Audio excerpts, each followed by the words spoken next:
I wanted to add a couple of comments to the Half Cakes video uh, podcast that I did that I was able to participate in. One, I really appreciate Jim holding the space to have that conversation.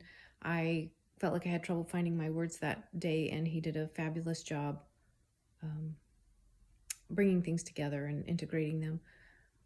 The first thing that I wanted to comment on is just for anybody who may watch it. I share something in the video that this is the first time I'm sharing it publicly. I've people close to me I've shared it with, and I know for me, as I get comfortable sharing it, I find it's something I'm more capable of integrating into my life uh, and using it to empower myself as opposed to uh, allowing it to control me like it has done for a very long time. So there's that if you're interested in watching the video. And the other thing is, like I said, I had a hard time finding my words throughout a lot of it. And one of the things upon reflecting on our conversation that I thought about was, he asked about the four elements of evolution, and I tend to focus on the four elements of evolution. But as I thought about it, the four elements themselves are actually really secondary to a person adopting an evolutionary mindset. Like, first and foremost, like, if you are on a personal journey, if you are in the process of uh, kind of figuring out who you are, you want life to be different and do different, you want to show up differently, and you want to have a different experience.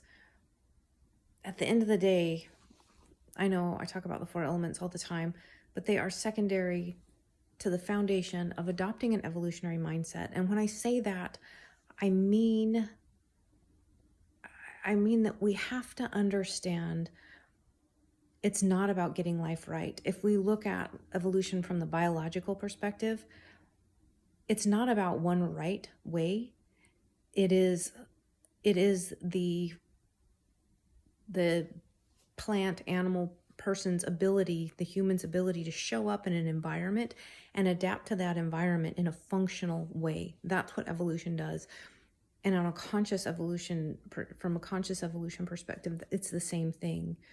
What is functional? How do we show up in the circumstances in the environment that we are in a functional way that promotes our own growth? Which that was something else, because as I read and explore things, I heard somebody kind of explaining the same stuff that I talk about, but they were referring to personal growth, which is all well and good. But I think oftentimes we have to really consider the language that we use, because when we think about growth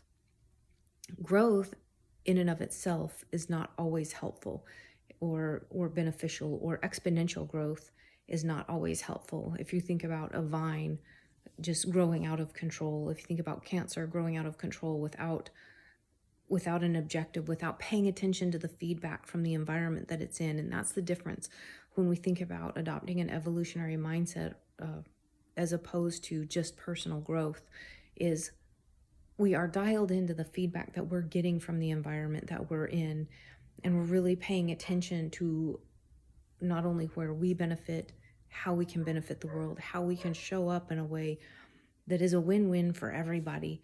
And this is happening, this is all happening at the level of consciousness of the identity of who am I as I am evolving. So that is the main thing that I wanted to readdress. Is I felt like I stumbled over a lot of my words, and Jim did a great job of summarizing some of the things I was saying, reflecting back. It was a very enjoyable conversation. I wished I'd have done better, but everything's a learning curve, right? So if you choose to listen to it, or if you just watch this, that's fine. The main takeaway is you're not here to get life right. There is no right. There is only what's right for you in the context of your life, the home that you were born in, the place that you were born, the life that you desire to live is not anything that anybody else can dictate for you. Once you begin to understand that your life is your journey, You get to define it, but you also have the opportunity to listen to the feedback from the universe, from the environment you're in, and translate that into an amazing work of art that you can call your life. And within that, if you do decide, or you believe that, yes, I want to adopt an evolutionary mindset, but how does that look? If I'm not trying to get things right, what does that look like? That's where the 4 elements come into play, as far as working as a framework that you're not trying to get it right. You are traversing a gap of where am I now? Where do I want to go?